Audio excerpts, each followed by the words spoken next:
Hello and welcome to the Purple Rock Survivor podcast. I am your host, Andy, and with me this week is not the promised John. I don't know if I'm ever going to talk to him this season, and I don't know if that matters. Instead, joining me is Mark. Mark, good to talk to you for like the second time ever. Right, it's great to be on finally. I'm like the secret twist that pops up at the very end when you don't like it. That's right. And if this does not work out, I have a place I can send you that I'm not going to tell you very much about even after you get there. Ah, Reddit. That's it. That is the edge of extinction in our world. My plan to see if I'm actually seeing you or not isn't working because it's not on Twitter. Oh, well, I'm sure it's fine. Instead, I'm going to talk to you and the audience because that's what we're here to do. Hey, we had an episode of Survivor last night. Yes, we did. What'd you think of it? Did you like it? I mean, yeah, it was entertaining. They're doing some of the stuff that they did in the previous season in terms of like editing and having fun with it. But I mean, it's a second episode. Like you're starting to learn about the players, but not every cast can be last season. So it was fine, but so are every second episode. Like, tell me an amazing second episode of Survivor ever. Yeah, that's kind of where I'm at. It was fine. It was a solid episode of Survivor. There's not a lot to rave about. There's certainly things about it that were good and strong, and we'll talk about it. There's also not really a lot to get upset about. It's just, we're still kind of... You would think. I mean, I'll find some stuff, but frankly, it's probably not even about the episodes so much as it's, people. I like TV. I hate people. That's where we're at. But yeah, so no, it was fine. I'm okay with the slow burn. In fact, sometimes seasons that really get off to a bang early can fizzle out because what's happening is they're taking out a lot of the top talent. And this episode threatened that somebody that we were a little more interested in, somebody that, has proven to be somebody that can be compelling on Survivor, could have gone home. And instead, they took out somebody who I think probably proven that they couldn't, which ultimately is a little less interesting, but we get more Kelly and possibly less Keith for the episodes coming on. So I'm okay with that if that's the way it's going to go. What do you think? Was it the right call? Should they have voted out Kelly, or were they right not to do so? And I think who is they, I guess, is the question. I definitely think it was the right call. I mean, it's too early to vote out big players like that. If you wanted to vote a returnee out, like vote out David, he's not as helpful in challenges. Like if you're going to go that route, there's a different way to go there. It's not like it's Redemption Island when you only have one returnee to vote out. So I think it was definitely a good decision because the goal at this stage of Survivor is to win. And you can't win if you take out one of your stronger players. Yeah, I want to say what I liked about this episode is that it very frankly and clearly laid out the positions of the people and what their decision-making process was.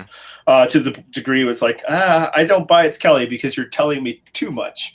But frankly, I didn't buy it was last week either, and for the reasons why I turned around. It turns out they actually had 5 people. They had enough votes to get rid of Kelly. And I think, their discussion is like, for over 10 years now, Survivor fandom has been eating off of making fun of everybody who didn't vote out returnees in like Redemption Island or Guatemala, mostly Redemption Island, maybe a little bit South-Pacific, but even more Redemption Island. So especially if you were a longtime fan, I understand being like, we should probably get rid of a returnee because I don't want to be considered one of those people.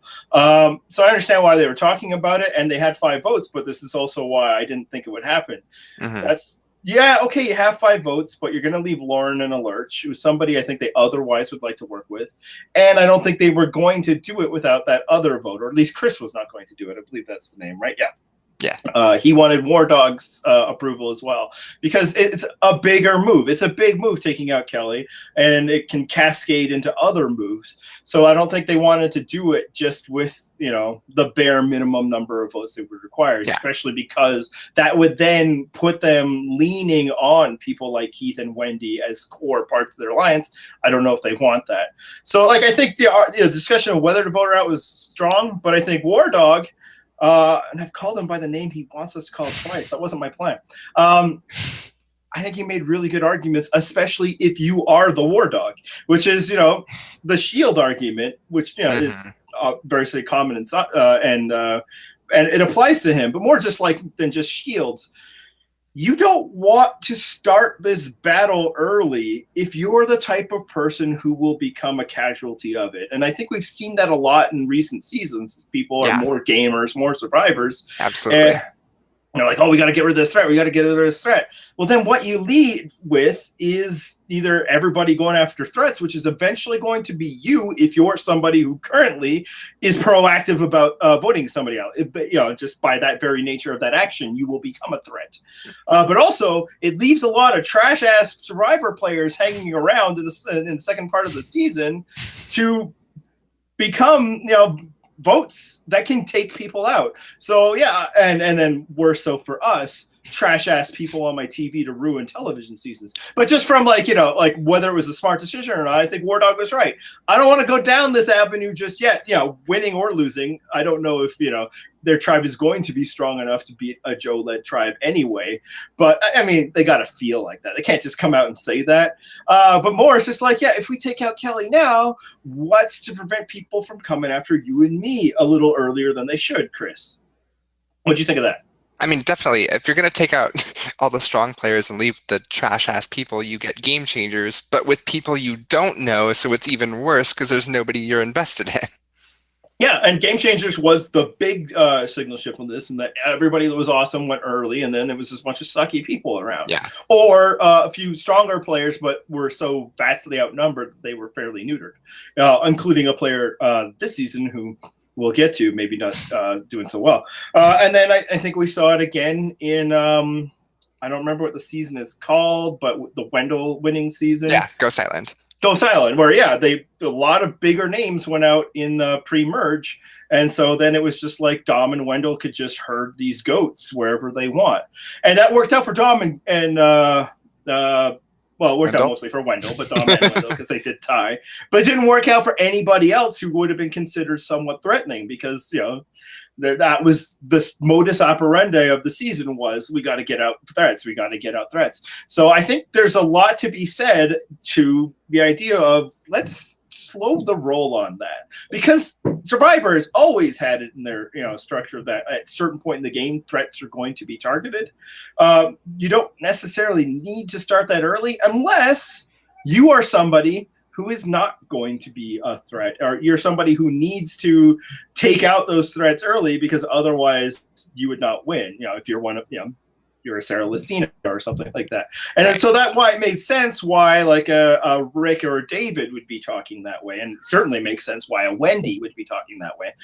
Because it's like, well, actually, I want all of you gone, including you, Chris and War Dog, but that's down the line. So they don't care if they kick it off early. I think it just behooves people that are the traditional target threat, so people who meet a certain physical standard or what have you, to be like, no, we don't necessarily need to surrender that power that is usually given to us at this part of the game. Maybe we should hold on to that collectively.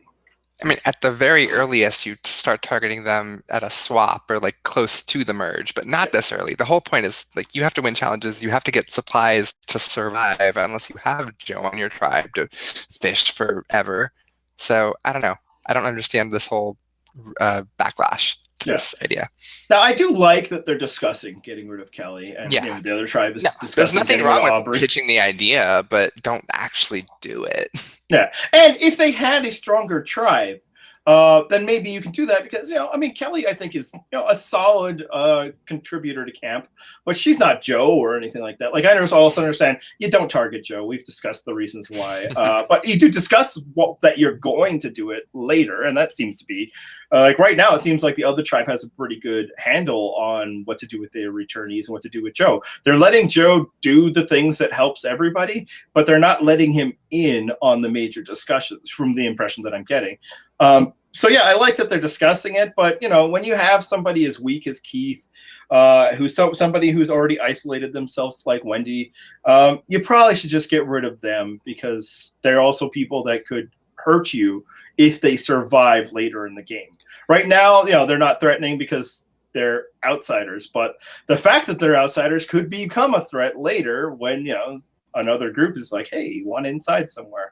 So I think ultimately it was a good decision that was interesting, and I think it speaks well for War Dog's gameplay is He's the only one who was like this. I mean, obviously Kelly wasn't co-signing getting rid of Kelly, but 5 other people were there, and he was the one who was like, yeah, but no, or do you really want to do that?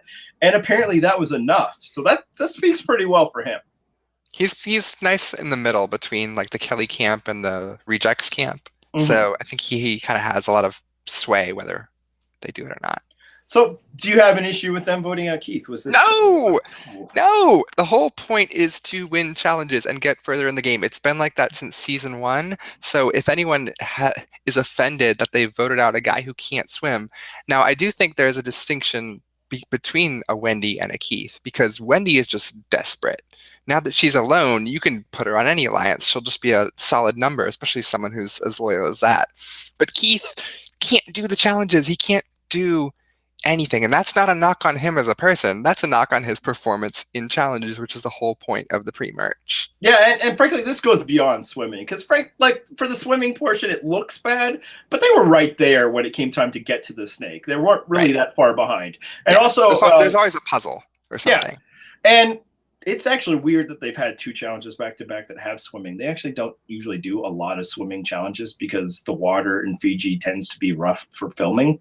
So it looks like they've had some luck in that regard for the first 2 days. And maybe it's because it's the second half of the early schedule. I think that's what it is. Because, yeah, last season they're like monsooning at this point in the calendar.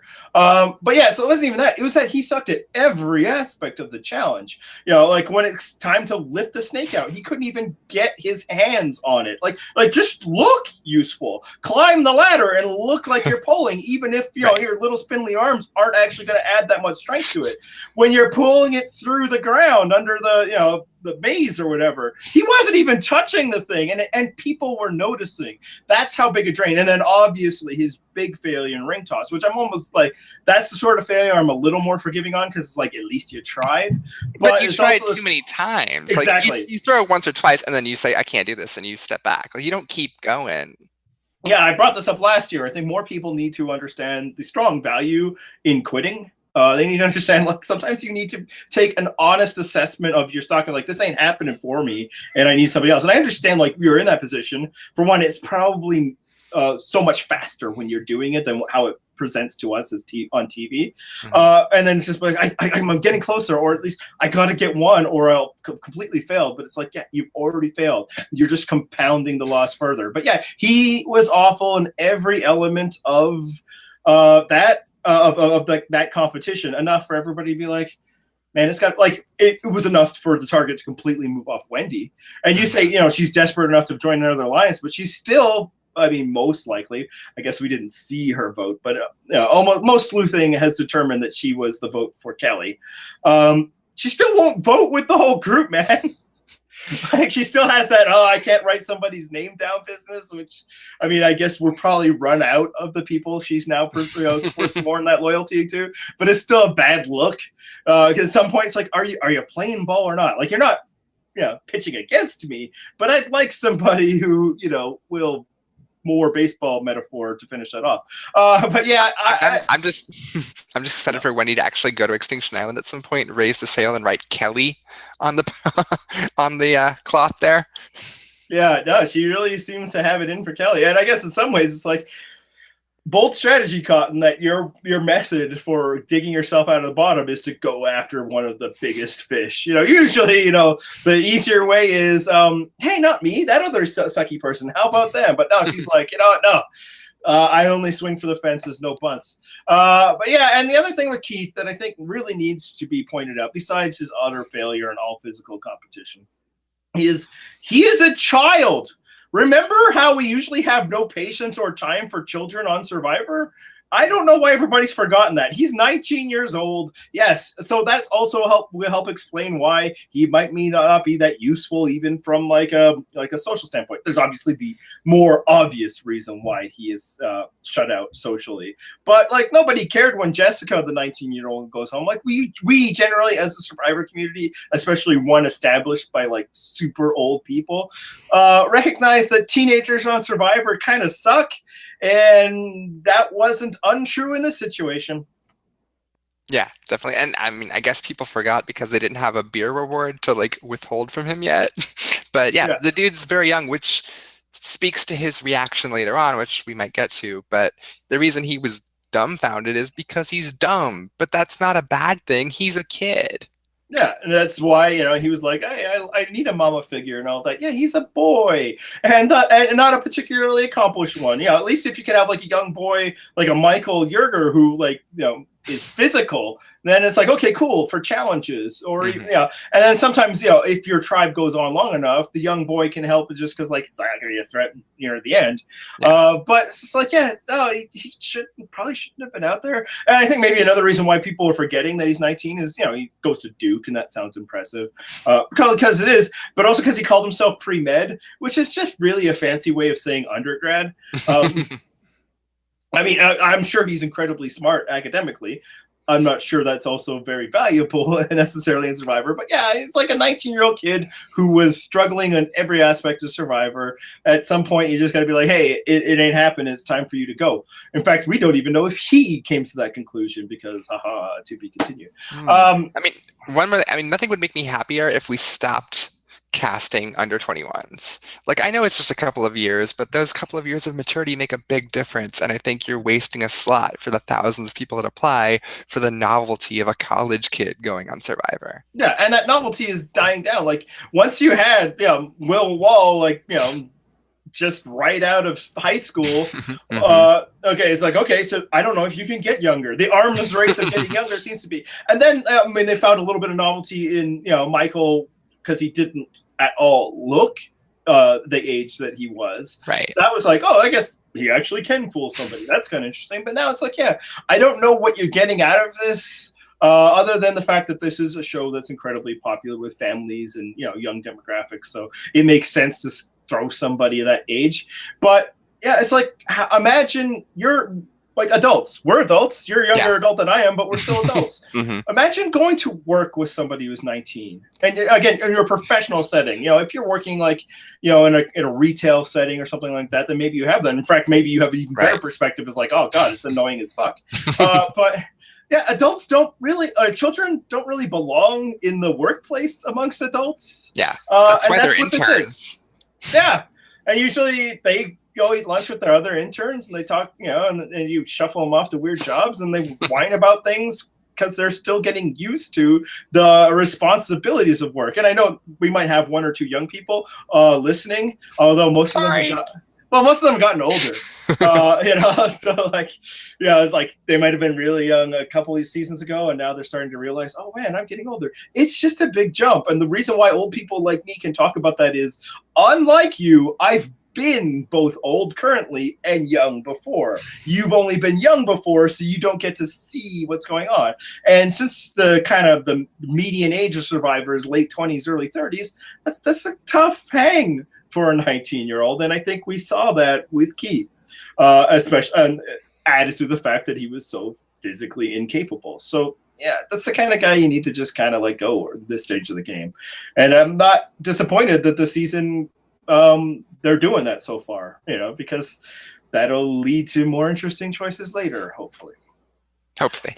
Now, having lots of experience doesn't necessarily prepare you well for Survivor, as we saw on the other tribe, where a three-time player and PRP fan darling, because she has had no power and thus has not turned into a villain yet.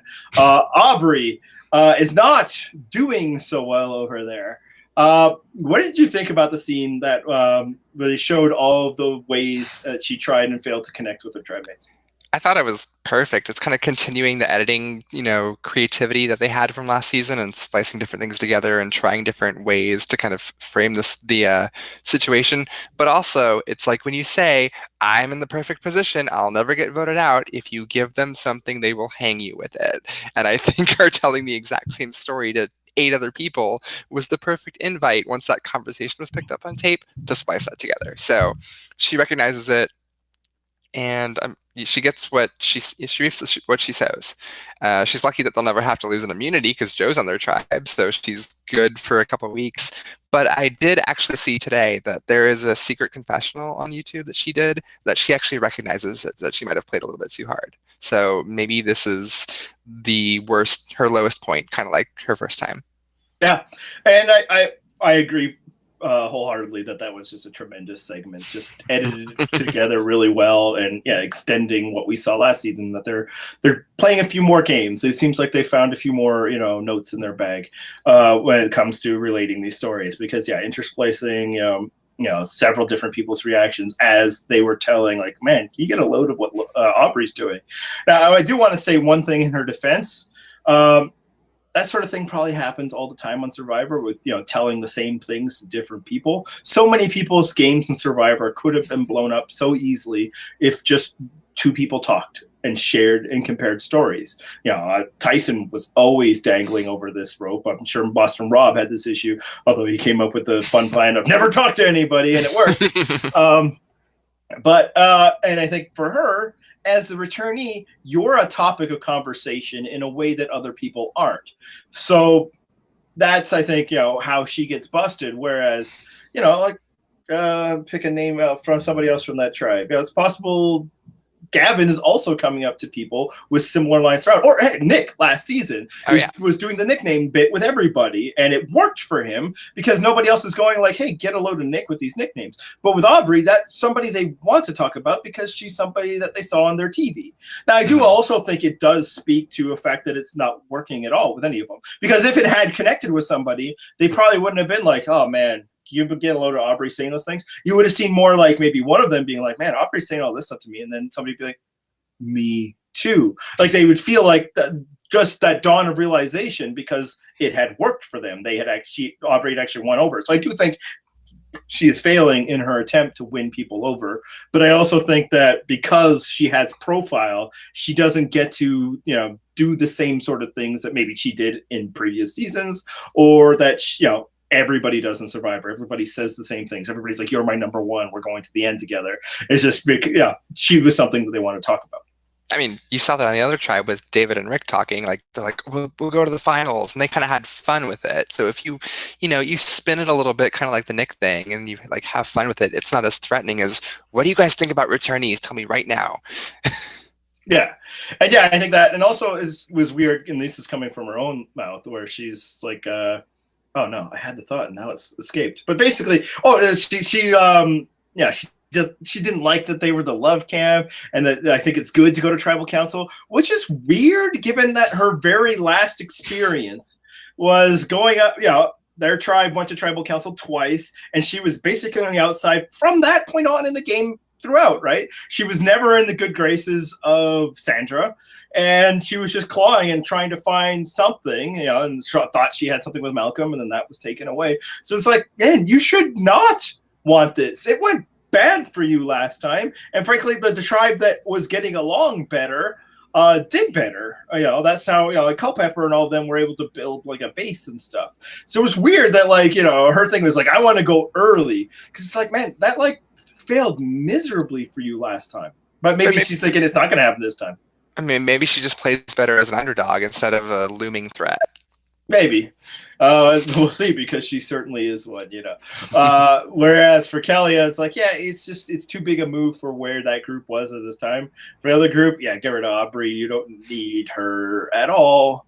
And that's not even a knock on her. They could lose everybody but Joe and still be in good competition form. So, they don't have to be in that spot of who's our weakest link.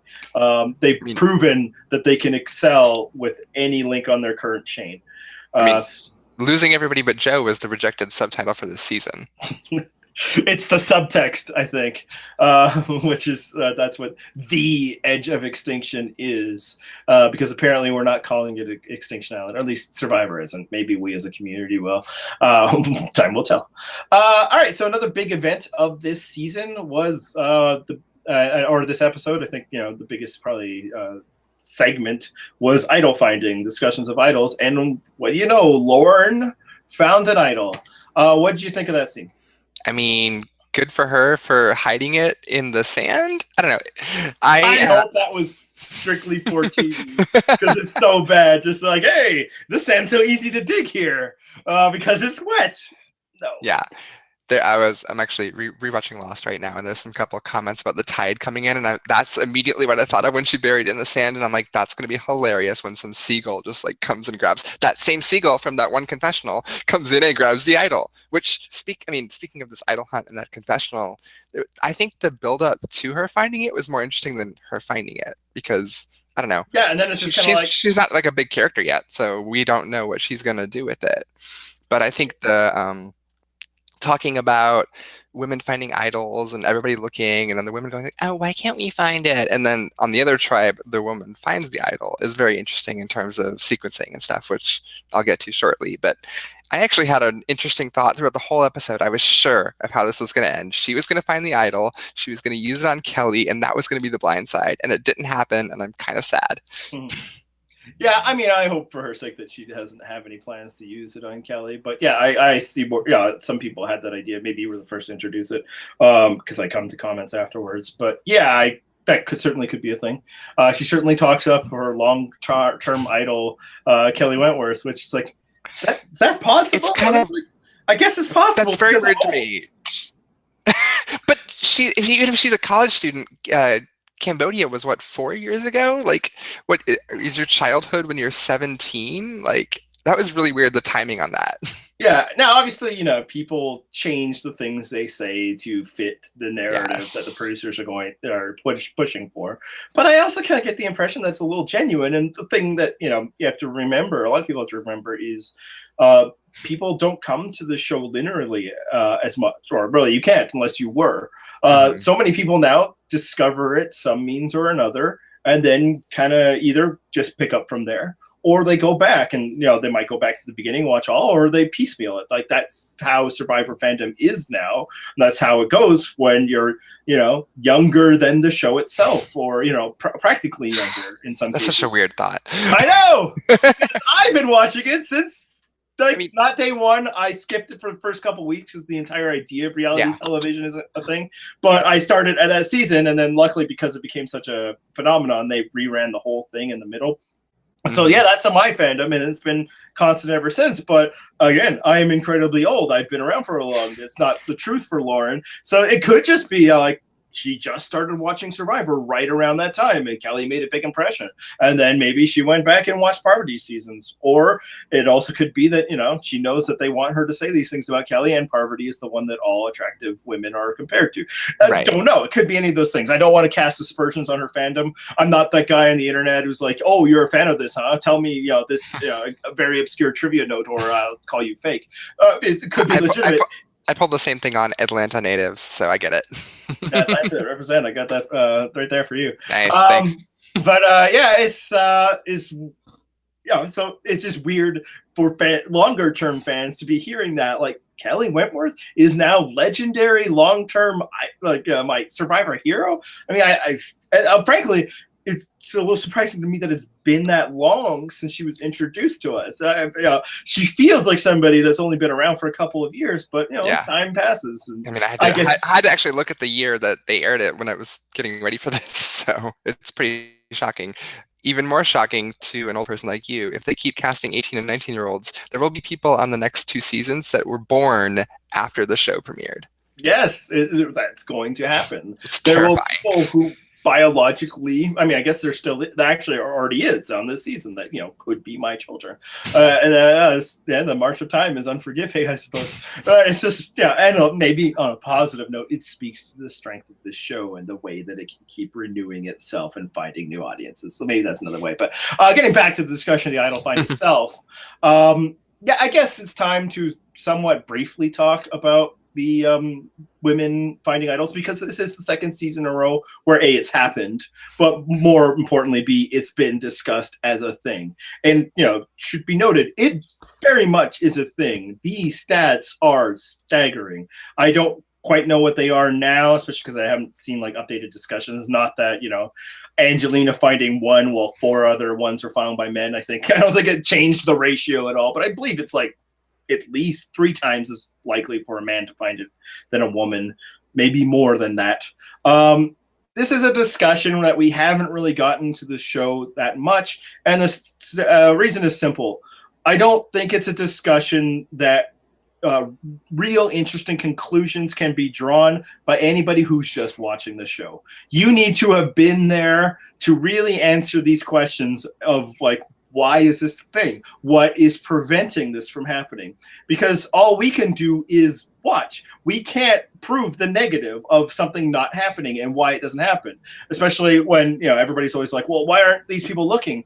They are. They're just not being shown, or they're not. We don't know. The show doesn't show us people looking and failing unless there's like a narrative reason for that. They also don't show us people not looking, again, unless there's a narrative reason for that. So while I know a lot of people want to have this discussion because it's important to cast light on it, and I think it's important for production to be to really like look at it and try to understand whether there is structural reasons that's creating this situation, because if there are, they need to change that. But we don't know why, and everybody who claims things are generally just claiming things that, you know, probably fit their own personal narratives of what's wrong with the show and all that. Because even in this very episode, we got a couple of things, right? We got some women on the other tribe, Julie and Victoria, talking about it. And yeah. Julie's like, well, maybe women just don't like to be sneaky, and I feel uncomfortable with it. And I don't know if that is a thoughtful response to somebody who's now in that situation of why these dynamics play out, or if it's the show putting that out in front of us to somewhat defend itself. It's like, hey, it's not our fault that ladies don't be looking. And so that's why, like, we can't really come to those conclusions, because I don't know what it's like to be somebody who is out there, and whether it's really physically demanding, and that's a limitation, whether the social pressures keep women from leaving camp, whether women or players in general are misunderstanding the risk-reward structure of, there's a risk of being, socially ostracized for looking for idols. We know this because we see it happen to men, but the reward of actually having an idol outbalances that. I don't know those things because I'm not there. It's just interesting that we're having this discussion on a season with Kelly Wentworth, whose very first quote, second chance, was sneaky, and had to sneak around, like, do all sorts of things to find idols, and yet the other people on the other tribe are just not willing to take those chances. Maybe it's something about being in the aura of Kelly Wentworth that pushes you to do that. Yeah. I will say, like, what Kelly was able to open the door a bit to it with the whole, it doesn't matter which of us finds it as long as she doesn't find it. And maybe that gave Lauren more permission or other people. Or maybe Lauren would always have been motivated to search, and she speaks to that she wants to find an idol like Parvati did, like Kelly Wentworth did. So, and it's just like, these are all interesting discussions. I do think, like, this is a real thing, and there are, things to do about it. I'm just saying, I can't tell you why it is besides just theorizing. And most likely the reason why this imbalance is so high is like 5 or 6 different reasons, maybe 10 or 15 different reasons. It's a bunch of things coming together. And maybe some of it is structural with, what the producers do. Although it feels like in recent seasons, they haven't put physical barriers as high. Like, there were times when we had to climb up in a big fucking tree and all of that. Now they all kind of seem... Yeah, now they all seem like anybody of any kind of level of physical ability could get to it. Some people will say, well, when they're buried at camp, women have a better chance, and when they're not. But again, it's like, is it because of social stratas that force women into camp roles? Although we've also seen in the show that, like, men tend to be the fire tenders, so I don't even know if that's actually a thing. Because again, I'm not out there. Those are the sort of things that I don't think a viewer can really see, because those are the hours upon hours of hours that we don't see as viewers, because it's a 42-minute show. Is it because women tend to get voted out early, and thus there are more men around to find idols as the game progresses farther along? I think another reason is that once the easiest way to find an idol is having already found an idol. So once a man is the first person to find an idol in a season, they are also most likely to be the second or third person to find an idol, and that skews the stats. I don't know why. It's certainly something to discuss, but I'm also not interested in a bunch of fans coming up for what the reason is and what's the solution, because we don't know. These are the things that we just can't know. The only way I think you could really come to a conclusion about this is, like, interviewing a wide range of survivors. What is it like out there? Why do you think this is? One person replying isn't really interesting to me, because they might just be excusing themselves and their failures. And we, I'm not interviewing a bunch of survivors. We tried that. Yeah, I mean, I've done it, but I think this isn't going to surprise anybody who literally just listened to me talk. I'm not big on like letting other people talk and be the star of my show, so I should change that. but yeah, so that that's just kind of where the idol find is. It'll be interesting now that she has it, if she will continue to have it, as you pointed out, as long as it doesn't get washed away. Good for her. But this also kind of led to a different idea you had for a point of discussion. Yeah, I mean, this whole "do women find idols" discussion has been going on for more than just this episode. I mean, it went on for most of last season, starting with the premiere and Angelina. And I just think it's really interesting that between this whole "do women find idols" narrative and then some of the Extinction Island editing that they're weaving in, that the show's kind of adding more serial elements in. And I just thought if you had any opinions on the narrative, what I'm calling like the narrativization of Survivor, Yeah, going more and using footage that's there. Yeah, sorry, and I think I caught your question, but some of it was breaking up. But yeah, I think it certainly marks a change from earlier eras of Survivor. Before Survivor, every season, other than returnee seasons, were basically tabula rasa. It's a new thing. Luckily they don't do the thing necessarily of the host introducing the mechanics every time, like they do like Amazing Race. Every time they get to a mat, they have to explain it new for the audience. But you still, like every first tribal council. To this day, Jeff will explain some of the things. These are good. These are, storytelling, conventions like comic books all the time. What if this is the first episode somebody's ever watched? But before, they really didn't talk about the past. In fact, they, kind of eschewed that. Unless you were talking about like one of the 5 or 6 accepted topics. You could maybe mention Boston Rob or poverty. But now it's not that. They allow for that. This show has a shared history that most of the people participating in it are aware of. And I think where you get that from is a change in casting. There was certainly a fallow period in the 20s when it seemed like they were fairly self-hating in their casting, that like they didn't want anybody who seemed that familiar with Survivor. It was like anybody who likes Survivor isn't worth being on TV, was maybe the attitude. And hey, I mean, if you've seen what a podcast host is like, I could understand some of that.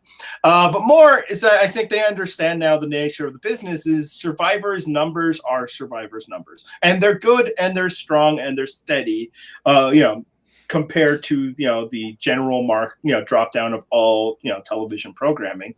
But it's never going to be that thing that it was before. Nothing is, other than, like football.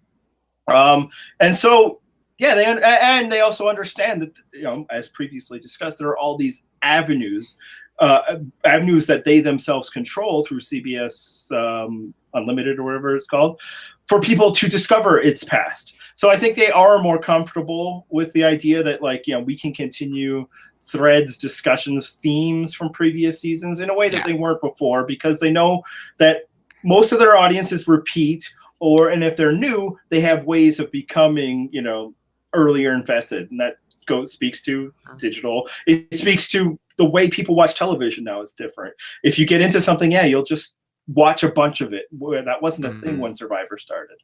So Jen's saying, so we make Survivor for the fans for so long, and that's meant a bunch of different things, but now I really think they're drilling down to that core 7 or 8 million people who will come back week after week for years, and it kind of allows you the latitude to do something like that.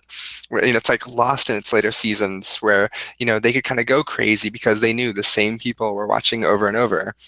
Yeah, they knew they lost like the big numbers. They were no longer like 15 million people. Right. And that's because television isn't that anymore. It's never going to be. But yeah, they could just focus on their own people, and that's even more pronounced with Survivor. And like even being influenced by shows, the way they did the lighting and the cuts from Exile Island, like I saw a couple comments that said that the ending of the premiere was, and spoiler alert for the one person who's never seen Lost, it's kind of like it came from the season 1 finale of Lost, like some of those scenes, Yeah, so we're going to need the boy. Yeah. Yeah. And so it's going to take influences from all these different outside elements and kind of bring it into, not revolutionize, but at least, freshen up. Yeah, and you can see this in like the interviews like Jeff Probst gives, and not the ones where like he uses a certain adjective of "I'm excited for the future seasons," and that helps you determine the gender of the winner. But just like the way he talks about the show, he recognizes what their audience is, and it should be noted that it's a far more diverse audiences than like the people that are like really into it on the internet. And by diverse, I mean various levels of white people. But like there are people that are just like into it, like for challenges. There's the Facebook fans and all that. But they're still like fans. That's their core demographic, and new people that get in often come in and get excited about the show because of a thriving fan culture and where those fans come from. So they don't have to, play to just anybody, because that's not how it works anymore with network television. Network, not all television programming, I should say, network is about narrow casting, and so it's like, this is people that are going to be into this are going to be into this, and the fans are interested in these sort of things. They're interested in the bigger ramifications of the game, and frankly, I think that interest probes too, because he's always been a guy who's been interested in bigger and other forms of storytelling. Yeah. And it's just that every time he's tried those other things, nobody else has been interested. So that I think he gets excited that he can try some of these new things in this one area that is and will always be his life's work. So I think they are playing a bit more with the editing, because they know that their audience will go there with them. They know they have an audience that are used to the kind of the themes and sort of that. So I think they're doing a few things to subvert those expectations while still ultimately playing into it. They're still going to go with, personal development stories and rising and falling hero arcs and stuff, because that's the meat of where this show lives. Yes. And I think that's a healthy thing, because if you keep doing the same thing over and over, it's just going to be diminishing returns. And the people who are like, I want a season with no idols and 16 people and boring and challenges, you're just go watch the old stuff. Like, you don't need that in perpetuity. Yeah, and the perpetuity is the important thing. I want the show to be, if not a forever thing, a very long thing. And Jeopardy's been on for my entire life and seems to be the way slowing down. So I don't see why this show couldn't, other than it's more expensive and maybe it is too tied to one person who will eventually retire or die. And Jeopardy's actually good because that show changes. It's they find ways. They're doing some weird stuff. I've been watching it before Survivor, and I'm like, wait, what is this like tournament of whatever they're doing? I don't know. Yeah, like Team Jeopardy is what I'm hearing. Yeah, or like Ninja Warrior, a show that is just about competition. They still find ways to evolve it as it goes, because obviously the players evolve and the audience evolves. They're now used to a certain sort of thing, and they're used to certain sort of narratives. They will self-referential, like, hey, this guy fell in this way 2 years ago, or this became a thing. So that's how things grow and change as they go on forever. And if they don't, they will not go on forever. And I do think that, like, absolutely, narratively, they are in a different place than the show had been before. And if you're a newer fan, you just don't know what we had to deal with before, man. Like, you enjoy this for now. It wasn't always like that before. It was always like, hey, we're going to start this season as though nobody knows anything about it, and that it never lives on. Until All Stars happened, these people went on, and then they just had to find their own little, ways of extending their fame. So that Survivor was a continuing story that begins anew every season, but there's things that continue on. That's a more modern idea, and I think it's a little more enriching, as long as it's not the same stories over and over again. And what's interesting is that this season, they found a new kind of story, or at least a new kind of editing. Speaking of things going extinct. Yeah, so that would be the Edge of Extinction segments, which, obviously the jury is still way out on whether this twist will, enhance the game, wreck the game, whatever. And this is why last week, and I'm happy I mentioned this, it's like, let's worry about it being bad once it's bad, because I think for the second week in a row, they found a way to do something interesting with it.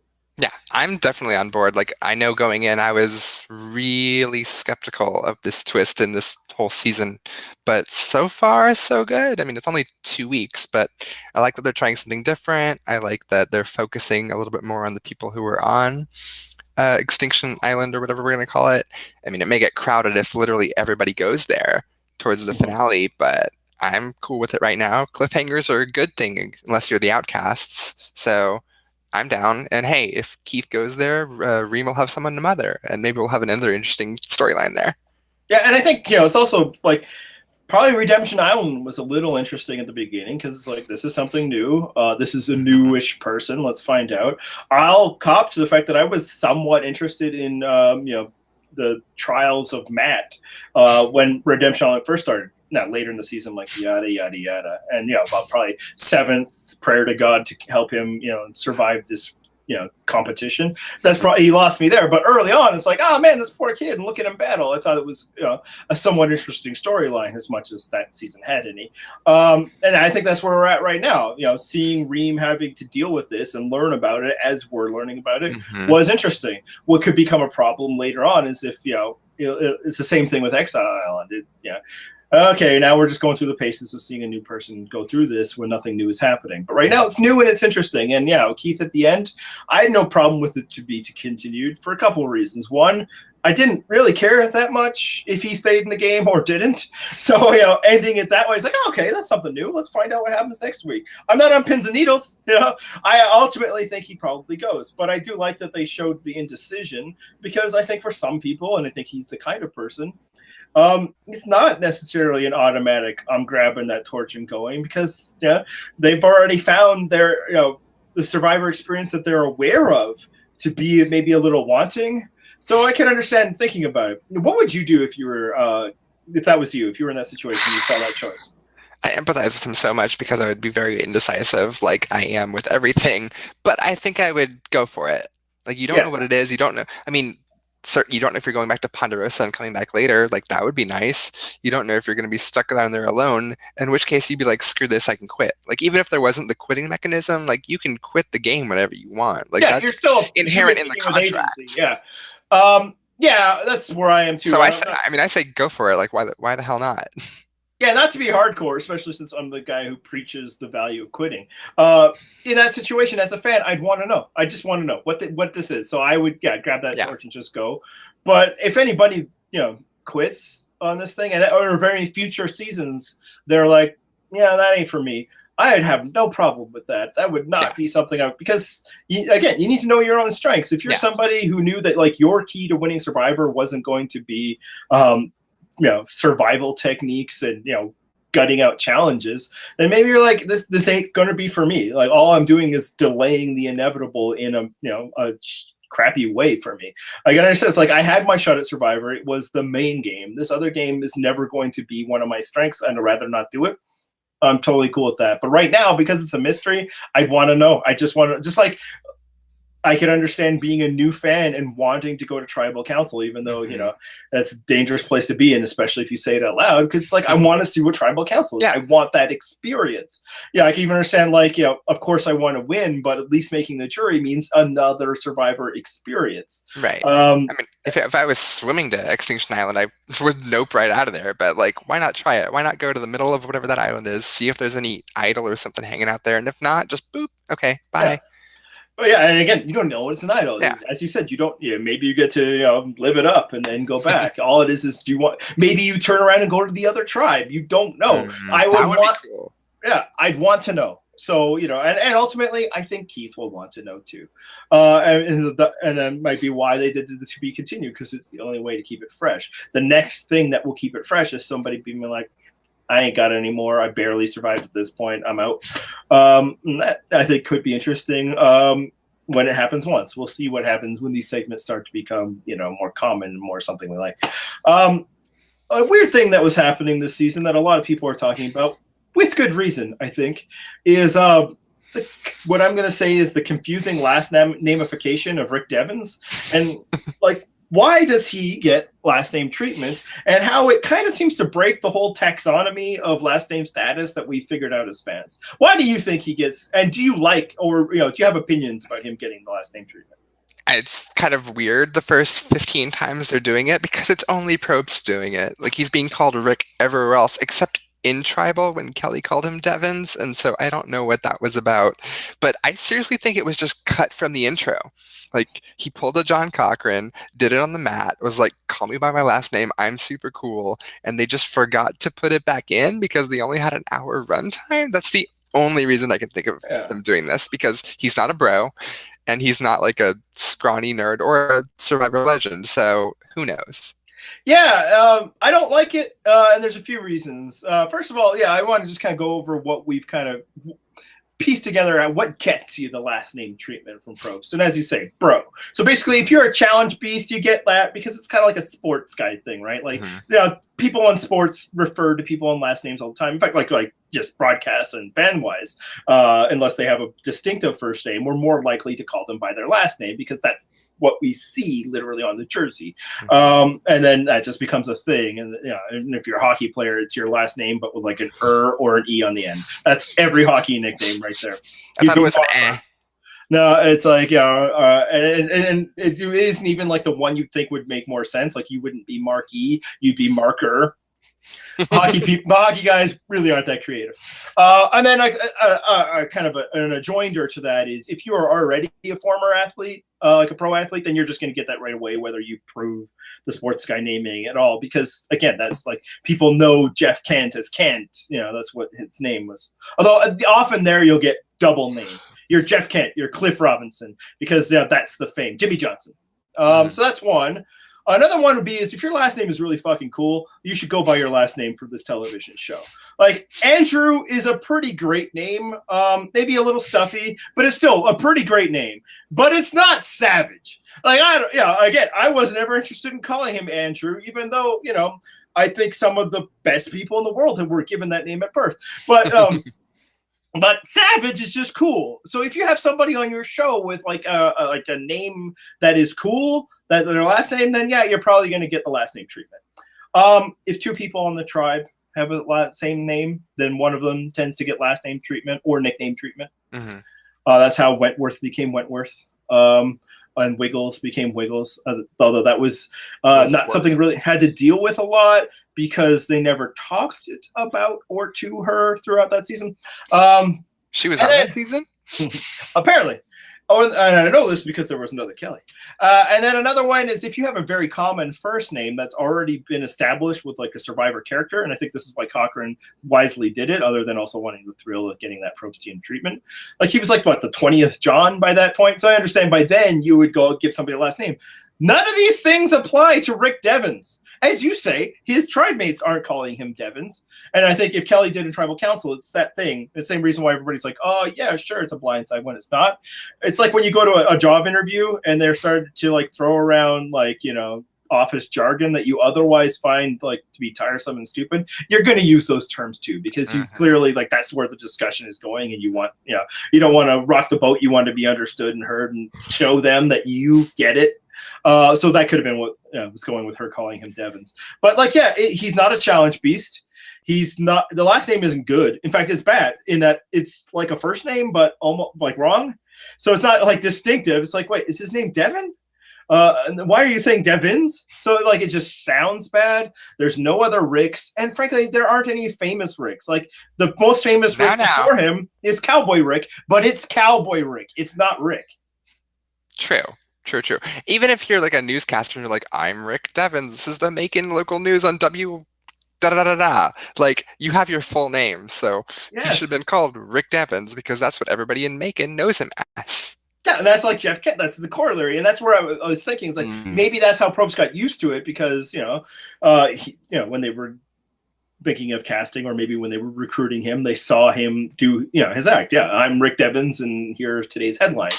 But again, it would have been Rick Devens. It's not Devens, so it's just a bad choice. And I'm like, it's not even just bad from like a come on, man, that's an honorific he hasn't earned. But more, it's just like it's a bad name for it. It's confusing. It just makes us think about Devin, which there's a better Devin to think about. So it's not that. Like, let him be the Rick, because the show really needs one other than that cowboy hat dude that is only memorable for how unmemorable he is. So yeah, it's obviously what we're going to have to live with, and Probst is going to do it throughout the season, but it's weird. Hopefully we only have to live with it at Tribal Council, or if he wins. Yeah, like I can live with War Dog because everybody's calling him War Dog, including the War Dog himself. And it's like I'm not going to go through the effort of finding what his real name is. If that's what they're saying to me on the TV, then fine, whatever.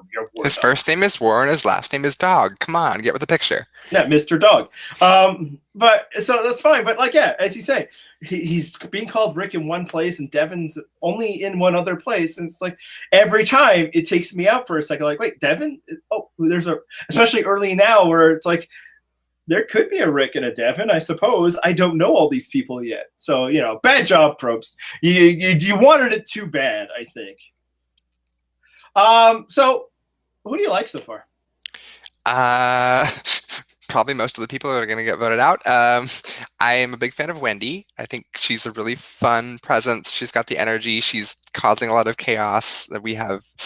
I know she's the nerdy girl, so I appreciate that. I appreciate her being open about her medical history. I don't know. I just really think she's a cool person that I would like to hang out with, even if she's a horrible Survivor player.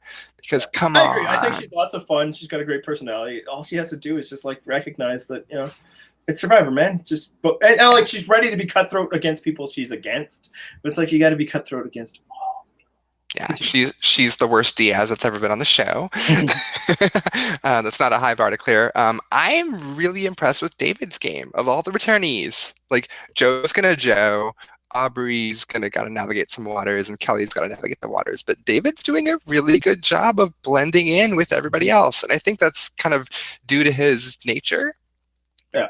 Being conciliatory and being the underdog and kind of being whatever, this is only my second time. Everyone else has played 2 times before. Give me a little bit of a shot. But no, I think he's doing a good thing with Rick, who I also like. I think Rick is a really good player and a good personality. So I'm excited to see more from him. I think he'll go pretty far. And then I had to think on the other tribe who is actually standing out besides Joe and Aubrey. And I really liked Victoria this episode. I think she had a nice, snarky nature, but also kind of a read on the game and is starting to get showcased. So hopefully that bodes well for her. But no, I liked her the most out of all those guys.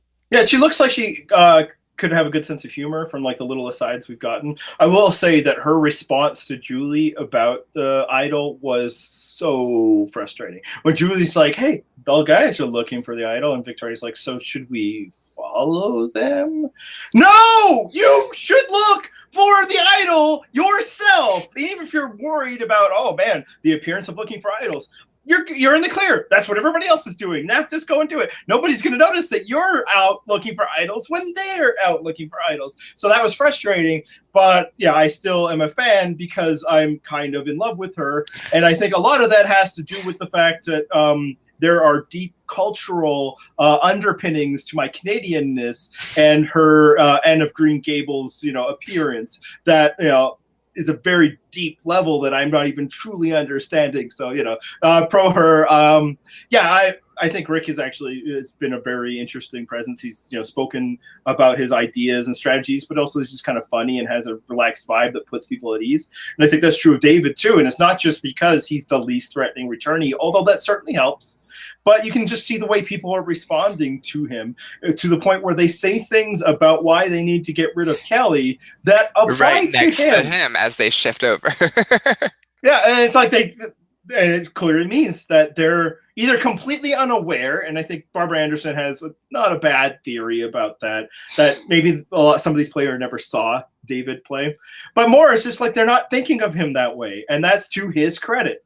That they're not thinking of him as a guy who found 2 idols and played them. They're not thinking of him as a returnee, and we got to get returnees. They're thinking of this is a guy that can work with, and you see that he is so much more comfortable in his skin. Him and Devins had that conversation about how I trust you. He's like, yeah, he said that to Rick. I trust you, and I believed it. It felt like it. Whereas a season ago, or I mean, not 3 seasons, last time he was on at this point in the game, did they do that with Chris and Brett? I trust you. I trust you. It's I don't believe that you trust them. That's just the thing that you're saying. So it's just there, you've seen some growth and comfort, and it's, speaking well of his game. Mm-hmm. I'll also say, I don't mind War Dog because I respected the way he did that play so much. It was, it was calm, rational, and it worked. He was able to get his way without at least any indicators that we have of flexing and putting people ill at ease to get his way. And the way that, say, Angelina got her way in voting out another black man. I don't remember his name, but yeah, second boot, black guy. Oh, great. What great comparisons and parallels. I love Survivor in that way. But yeah. I know who you're talking about now. Oh my God, I can't believe I forgot. Yeah. Jeremy? Jeremy. Yes, that was it. So yeah, it didn't feel like he was expending a ton of social capital. It didn't feel like he was pushing people in the way that, frankly, I expected this character to be. Now, on the flip side is maybe he's not as interesting as what they thought it was. He's just going to be like a good player. I don't know if I want that. No, I mean, you've kind of talked me into grudging acceptance of War Dog, but he's definitely on my dislike list in my notes. I mean, I think that he was always destined to be. And I don't think it's not just the name. I just think I don't know, doesn't have a good read on the social dynamics, even if he has a good read on the game. Yeah, and look, so far he hasn't shown any sophistication beyond keep the tribe strong, right? Just the argument is he doesn't need to just yet. So look, it's just right now, I think I've liked enough what he's doing. I'm willing to watch, but I'm still also waiting for him to be a powder keg. And I guess in some ways that he wasn't speaks well of that, but maybe less of his entertainment value. We shall see. So you were saying like he's on your dislike list. Is there anybody else? Because for me, nobody has made strong enough an impression for me to dislike them so far. Yeah, I mean, I definitely disliked Reem after her first episode. They've done a little bit of rehabilitation with her on Extinction Island, so I'm willing to see where that goes. But she just rubbed me the wrong way with her standoffishness and her utter cluelessness. All right, talk about standoffishness and rub me the wrong way. I think it's time for a rant. No, it's a discussion.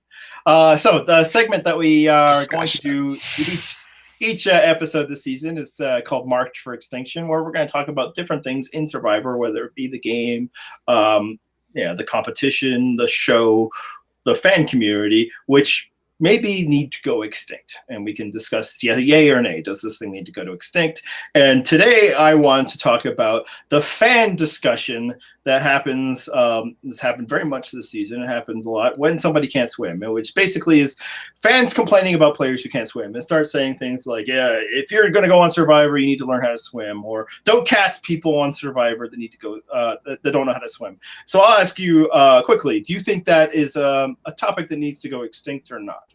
Absolutely. All right, now I'm going to talk. Because yes! That's my contribution. Go for it. Please proceed. It is such a tiresome discussion, and there are several reasons for it that I will be getting into. If you're standing, maybe you might want to have a seat. I don't mean you, Mark. I mean the listeners, because I believe you've been sitting this whole time. First off, swimming is hard to learn. It takes a while, and I believe, and this happens not just with swimming, but learn how to do this, learn how to do that. People are very much overestimating how much time contestants on Survivor have between you are going on the show and you're on the show. It's generally only a couple of weeks. So think about your life right now. If you found out that 2 weeks from now you are going away for 6 months from your life, a different part of the world, do you think you'd be kind of busy? Well, you think you'd be busy, maybe doing a bunch of projects at work so that you can have that time off, securing that time off, figuring out what's going to happen with your mail and paying your bills ahead. Now, obviously, some of that's easier now with electronic billing, but somebody looking after your pets, so care for your children if that's a thing. That's a lot of busy time, and you're probably working extra, maybe watching the seasons that they've given you, if that's a thing. Not everybody has their encyclopedic knowledge or have seen them all. And if you're a 19-year-old, you might have school. Yeah. So all of these things, and people are like, well, when you apply, well, great. So let me ask you this. When you buy a lottery ticket, do you start looking at offshore holdings to help secure your taxes? Applying for Survivor and thinking that this is some kind of ticket that you need to start preparing for is insane. Most people apply for Survivor and then never hear anything about it. This isn't like, okay, well, I'm got to get ready to do this. It's a shock. If you get contacted by Survivor, whether you applied or whether you're recruited, whether you applied now or for every year for the past 19. So saying, well, once you apply for Survivor, which as you pointed out in this specific instance, this 19-year-old who could not have been applying legally for very long because they don't cast people much younger than him, that you're just going to start becoming all in on learning Survivor stuff. That's ridiculous, man. If you send in a tape and then that's it, you move on with your life if you're a normal human being. Now, sometimes, when you're first contacted, again, that's probably only like a month. So that brings me to my next point. I'll actually let you talk for a second. Mark, do you know how to swim? I did at one point, but I have not been near the water in many years, so I'd But probably need a couple of refresher yeah, courses. but did you take lessons in your life? Yes, yes. Were they a month long? A little bit longer. Yeah. You learn Yeah, for years yeah, how to swim. My child is 9. He's been in twice. swimming lessons for several months every year of his goddamn life, and I would throw him out in the ocean now. Now, obviously, he's a child, so there's some physical development issues, but swimming is something that takes a long time to learn. And to Keith's credit, it looks like he did try to get that crash course, but that doesn't work, man. It's not going to help you in the ocean. It's not going to help you in competitive situations. Swimming is not just something you can pick up. So the idea is like, oh, well, once they first started contacting him, and again, we don't know how long that process has been, although I can tell you that I have very good evidence that it wasn't longer than a year because of his age, again. So you don't have much time to get ready for the show because, literally, and we had it with Davey last year. He had 2 days. So a good thing he already knew how to swim. But you don't have that much time to learn anything. But secondly, I don't care how much time. You don't learn how to swim in that short period of time. Swimming takes a long time to learn. That'd be like they should learn Fijian before they get out there. Learning, it's a long learning process. So both of those arguments are stupid. And frankly, if you have a short, compacted period of time, I don't think swimming is where you should invest it. You should be learning slide puddles. You should be learning how to start a fire. Making. Yeah, and fire making only with a flint. I don't give a shit if you can start a fire without a flint. That is a fucking gimmick for the first episode. Good for Joe that he did it. 2 days later, everybody else had it. Nobody's won Survivor based on their ability to rub sticks together. Well, some people would say otherwise. No, they had a flint. Oh yeah. Yeah, again, learn how to do it with a flint and machete. That is a skill that I think everybody should have, especially now. That's probably the most important thing now. But learning how to do it with the natural way, get out of here, Robinson Crusoe. It's really not that important. Moreover, has anybody won Survivor because of their swimming ability? Because I don't think so. I think that person, for one, puts a target on their back if they're a really great swimmer, or they get to, oh, great, you're the fisherman now, and we're going to have all our strategy discussions while you're the out best swimmer in the history of Survivor got second place. They didn't win. They'll never win. Very close. So again, you need to do it. Why? Because of like 3 competitions in the face. Yeah, it's a sort of thing, and probably this episode that could get you kicked out of Survivor if you're not good at. But it's also something that you could just be fine at. Somebody who wasn't good at swimming that just did okay on Survivor. It's going to be a really deep poll. I hope people are ready for it. David fucking Wright, who would have won his season easily if he had won one more challenge. The fact that he couldn't swim did not mean shit. It doesn't mean shit that Sarita isn't a strong swimmer. It didn't hurt Jervis, who came in second and was one of the second last person on his original tribe. You can do fine in Survivor if you don't need to know how to swim. So again, just from like a standpoint of you need to know this thing if you're on Survivor, you don't. It's good if you can swim, but it's not that important. But more reason why it needs to go extinct is the attitude that these people who go on Survivor who can't swim are somehow less than, that they're failures in this level. How would you go on this show without doing that? I honestly think there might be a separate component to that complaint. Cool, and I'll let you get into that after my thing. But it's like, why is that? Because you, the person making this complaint, can't understand a world in which swimming wasn't something that was available to you to do. And again, probably most likely as a child. And that is an incredibly privileged way of looking at this. Because, not everybody grows up with access to pools or the ocean, even more importantly. That's actually, you have to live on one part of the country or the other. And in my country, some of that's going to be really cold. Most of it. People in my country are only now allowed to be on Survivor. But not everybody has the money or the time to go get these lessons, again, for months on end, for years and years and years. Again, a lot of people do. I did, even though we didn't have a lot of money. There was no pools in my neighborhood, and sometimes it meant hours-long bus rides for my mom to get there, but she gave us that. So yes, I know how to swim. Like you, it has been a while, other than, staying up my head above water so my children don't drown when I have to take them to every hotel pool that we go to. But so they're saying these people shouldn't be on Survivor if they can't swim is another way of saying that a certain class of people shouldn't be on Survivor. And I'm going to give everybody the benefit of the doubt. You just hadn't thought of it that way. For you, learning how to swim was just a reality that happened for you. And thus, you haven't thought of the barriers that prevent people from learning how to swim in the first place. And secondly, how long it takes to become not an accomplished swimmer. Forget, like an adequate swimmer. It's not something that you can just pick up.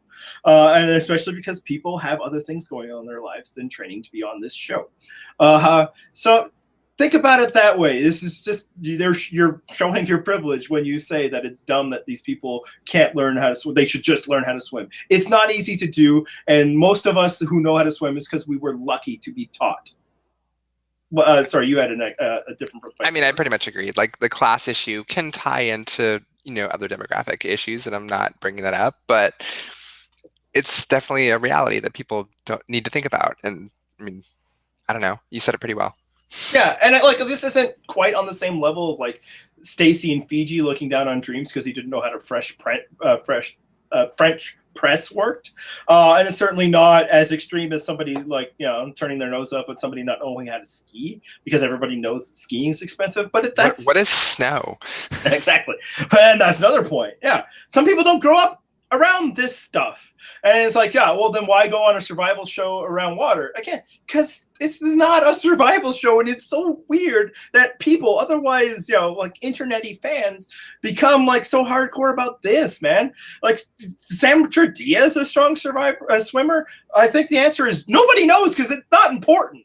I don't know if she can swim well or not because it's not important. That's not how she won Survivor. It's really not that important. And frankly, I'd be shocked if we have more than 2 more swimming challenges for the rest, or at least group challenges for the rest of the season. You guys can keep a tally. But as I said, they often don't get into the ocean more than like hip length or something. But in terms of actually swimming, it's not really that big a thing for most of the time. It looks bad when you're on TV that you can't swim when you're on this island show. Whatever, that's just vanity. It's really not that important. It's a nice to have. But these people who don't know how to swim on Survivor, they're not like failures. They're not people who didn't give it their best and they're stupid because they didn't learn. It's because they weren't granted the opportunity when they were children to learn how to swim. And especially in this specific case, he's still a child. So there wasn't even a time as like an adult, and now he gets to make his own decisions. But again, most people don't learn how to swim when they're adults. And if they do, they have to live with the fact that they're going to look stupid. And in fact, maybe some of their lessons are going to be with children. So yeah, that's just where it is. Why did these people on Survivor not know how to swim? Because they weren't taught when they were children, because those opportunities didn't exist for them. And this is a show we're otherwise very interested in people from different perspectives of life, but suddenly we get to be like, yeah, these people didn't camp very often, so why are they on Survivor? Who fucking cares? So think about it if you're on that other side and what it really means of why somebody can't swim, and maybe you could come to my side and it's like, let's stop talking about it. Let's go extinct on that one. All right, next week somebody will be going probably to Edge of Extinction. Who do you think? Let's start with the Comet Trap. I mean, I was joking in our predictions, but maybe it actually would be Julie. I mean, she got a lot of screen time complaining this week and keeps sitting out of the challenges, and yes, is the oldest woman on that tribe. So I don't know. If I had to pick someone who feels a little ostracized, I'd have to go with her. Yeah, that's a good thought. I think Aubrey's. I'm going to roll that pick over. Probably until it's Aubrey, I might just go with that because, I mean, the other thing is, do we think the Comet Tribe is going? One indicator that I had thought about, and then I saw a comment on our site, I believe by Assistant Dragon Slayer, what's his name? Ron. He found that, and I also thought about it because I think it's funny how they put in, steal reward at a time of the season where we know there's not going to be individual reward challenges. There could be. It could be next week, absolutely. But yeah, it's like, why would they have that if he never even has an opportunity to play it, which you'd think he wouldn't until they lose a challenge. And obviously one thing is like, well, it happened, so why not show it? But it feels like something they'd edit out of the show if it never became a thing, because that happens sometimes. This person found a clue, but nothing ever came of it, so we just didn't put that in. So it's one thought of why it is, but I think the wording on that is it has to be used within the first 3 tribal councils, which brings me to my next prediction. There might not be a tribal council next episode, because do we think Wendy's getting medevaced? I'm conflicted. I definitely think she will go next episode if Mana loses, but I don't know. I don't know if she's going to be evac or just voted out Yeah, and I think with a that's grudge. yeah, it's worth questioning because rolled ankles, how broken feet hasn't always been something they take you out of the game for. Generally, it's like if you cannot be treated for this thing within basically the first aid that we can provide, then we have to remove you. But yeah, if you want to limp around for a while, that's on you. We're not going to tell you you can't. So yeah, I can see that that injury is bad, but Yeah. that they don't pull her for it. They Yeah. didn't I mean, pull they let Misty, yeah. They let yeah, Misty Missy, walk around till the end. Jeff in Guatemala, he rolled his ankle on something. Like the seventh most famous Jeff. Until he had to quit, and then Probst gave him the business because how dare a manly man. Well, and he also didn't even fully quit. He asked his team, they tried to vote him out. So yeah, I think you're probably right that they will have to go to trial counsel, and then even if they have, we have the numbers to get rid of Kelly now. It's like, but this person's limping around with an ankle that looks like it's about to pop. Do we think if Wendy does get voted out that she'll go to Extinction now? If it's because of the ankle, I think she'll be the person that doesn't. Which means if Keith decided, I've learned that the Survivor stuff ain't for me, man, like Reem could be alone for like 9 days and she'll start talking to herself. Oh, she probably already is doing that. That's not a judgment. Then we'll bring in some other lost stuff. Yeah, well, I mean, who am I to judge? I have a podcast where I basically talk to myself, so I'm not going to judge anybody's sanity for that when you're lonely and bored.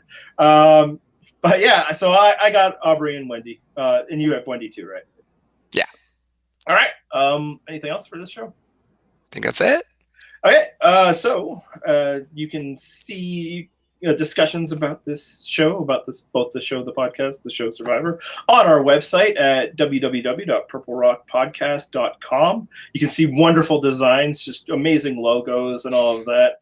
I guess we need a new logo design for our predictions, which are on that site. And that's all done by the person I'm speaking to now. Say something to your face. Here we go. Yeah. Hey. They might not know. Mark's the guy who makes our site look the way it looks. It looks almost professional. Sadly, we tear down that level of professionalism every time we open our mouths or type with our fingers. But until that, I feel like we got people fooled. You can follow us on Twitter. The show was Purple Rock Pod. I am Purple Rock Andy. And I am occasionally at Purple Rock Mark if I remember to tweet during the show, but I'm trying to be better about that. Subscribe to the podcast. You can do that on iTunes, Stitcher, Google Play, YouTube, where this is on right now. You can subscribe to the show. You can smash that like button, all that other stuff that YouTubers say. And next week, I will be podcasting with Emma, the People's Champion. Thanks for coming on this week, Mark. Yeah, thanks for having me. I'm glad I could fill in. All right, let's hit the theme music.